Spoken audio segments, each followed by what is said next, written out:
Let's begin with the Big Apple and welcome Oliver Bateman, columnist extraordinaire, Metropolitan Window video screen. Once again, kdkradio.com. Click on KDK Watch. Madame, should I be concerned or should I embrace it as a member of the Democratic Party? I will admit I'm not a fan of what he has to say about the Prime Minister of Israel, Benjamin Netanyahu. I consider a real hero, and the state of Israel, but a lot of electricity in New York, New York. Let's begin there. Go ahead, Oliver. Rob, I think it's an interesting, certainly an interesting win. He had a great path to election in terms of getting a flawed candidate, Andrew Cuomo, divided ballot. It's the same kind of thing that cost Bill Peduto his job years ago. When you get too many people on the ballot, you're gonna get bounced. I think Chris Cuomo would have been a better candidate than Andrew Cuomo at this point. Chris can still get up there and go. Good point. It was a tough race. That said, if you are, and I've written about this previously, if you are somebody holding on to a house here in Pittsburgh or looking to sell your Polish Hill property, get ready for the New Yorkers moving out. There have been stories in Realtor.com and everywhere else about how the suburbs around New York and the towns like Woodstock and so on are all starting to see shooting up prices as people prepare to move out. So expect some flight from that city, even for people that voted for him as that experiment begins. Love it or hate it, stuff is definitely going to happen. Probably some gridlock, probably some challenges there, but it's definitely going to be different. If the past is any example, San Francisco, took this progressive route for many years in the 2010s. Had a very progressive DA. Philadelphia's had a progressive DA. The results have not been promising for homeowners and for people like that. So my short projection is, if you're selling a house here in Pittsburgh, great. You have plenty of New Yorkers waiting to come in to spend cash to buy it. They'll do cash deals for you. If you are trying to buy a house here in Pittsburgh, you might be competing with them. So he says he's a socialist. So what is the difference between him being a socialist or more of a progressive or a little of both? Explain that to me. I had to do some explaining for that for the English publication I write for. Mamdani did come up in the ranks and was aligned with the Democratic Socialists of America. During the campaign, he did set back and distinguish himself and say, I'm not here to defund the police. I'm not here to do that. He tried to moderate his rhetoric a bit as he was beginning to run. But he certainly does favor some policies that are going to be very interesting to see, like rent freezes on the 40% or so of rent stock in New York that's rent controlled. He's talking about government grocery stores or government-run bodegas. He's talking about universal gender-affirming care there in the city. He's talking about all these sorts of things that definitely wouldn't have been considered by Eric Adams, the outgoing mayor, wouldn't have been likely even considered by Bill de Blasio, the more progressive prior mayor. So I think his policies are going to be very different. New York Democrats, I just finished a piece that will be out soon on the elections.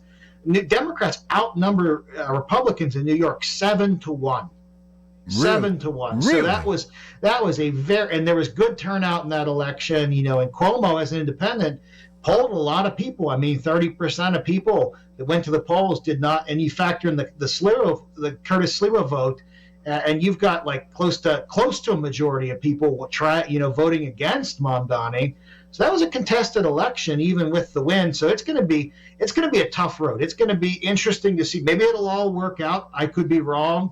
You could be wrong. We could be wrong. But I think we're already seeing the real estate prices don't lie, and the articles about people trying to move out don't lie, and the reaction to what has happened in places like San Francisco and them having to reverse course there now. Well, we already know.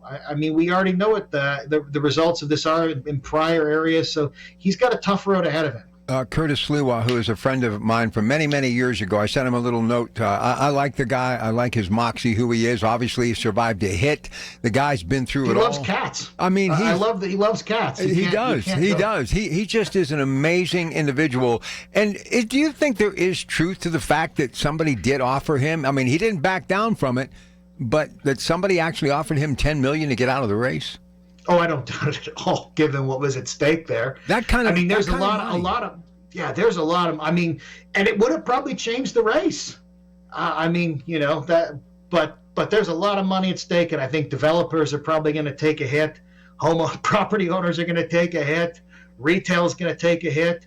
I think Jewish Muslim relations in the city are going to be very, very challenging. Sad. That's they're going to be sad. very challenging. I think Cuomo probably offered a better way forward for just harmonious relations, but I think we're going to see, because you saw that Mamdani did a victory speech, and among them, the people being thanked were not, he listed off, Ethiopian this and this and that, and these Uzbek cab drivers and so on.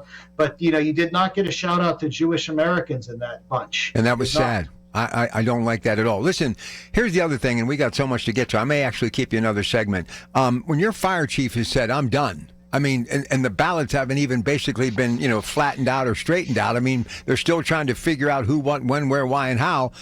And I mean, people at the Post, the Times, they're just writing these stories, and right away the fire chief jumps everybody and becomes the headline. I'm out of here. And here's the other thing. This guy's like 34 years of age, Uganda, obviously, the connection there. How does somebody rise to the occasion and do what he did? And look, Eric Adams, Koch, Rudy Giuliani, Mayor Lindsay, there's always been something. Jimmy Walker back in the 20s. How did this guy just leapfrog everyone? What was it? Is it just because it is such a melting pot in New York City? I did write a piece about this, and just general takeaways that anybody campaigning in the Democrats could get from Mamdani. I think that for 2025, he has really good social media marketing. I mean, his mom's a director, his dad's an academic. Like, he has presence. He's like a failed rapper. He had like a rap career. He has pretty good presence. He's relatable to kids. He definitely has outreach to different groups, maybe not all groups, but he reaches out to a lot of people. I think he's pretty good on the microphone. I honestly always thought Andrew Cuomo was pretty good. Cuomo, especially during the pandemic, had some good presence up there, but Mamdani has a certain relatability. He really understands the video format, the short video format. He knows how to reach younger people. And I mean, there's some stuff you can take away from all that anybody, even people on the right, could take away from watching him campaign.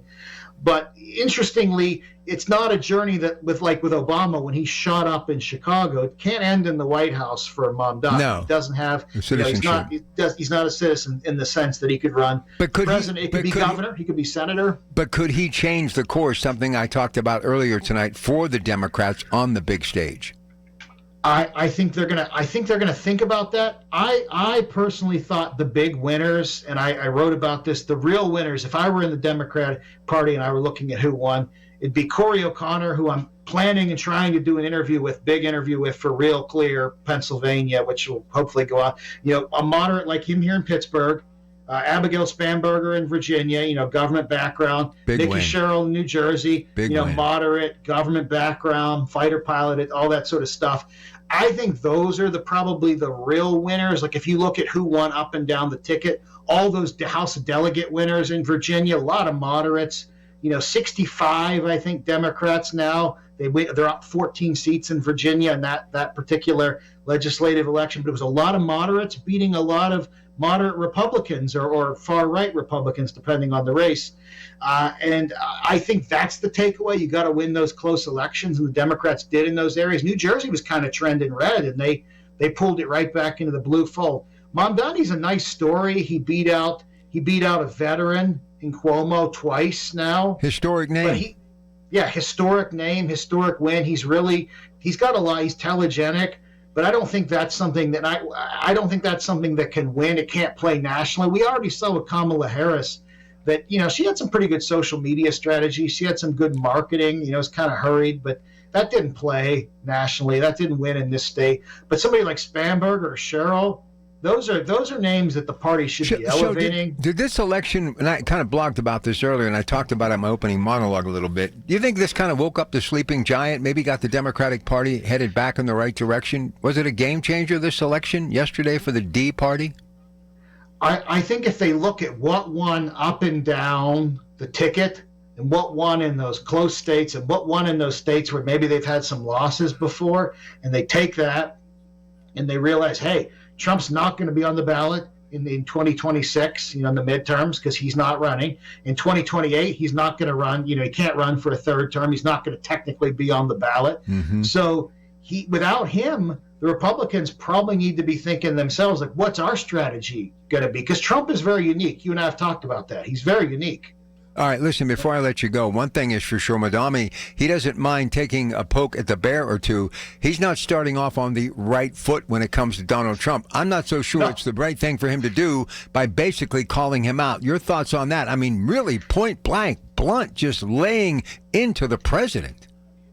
I mean, New York is the Trump city. It's Trump city. He still has the big building there. He still has the reputation.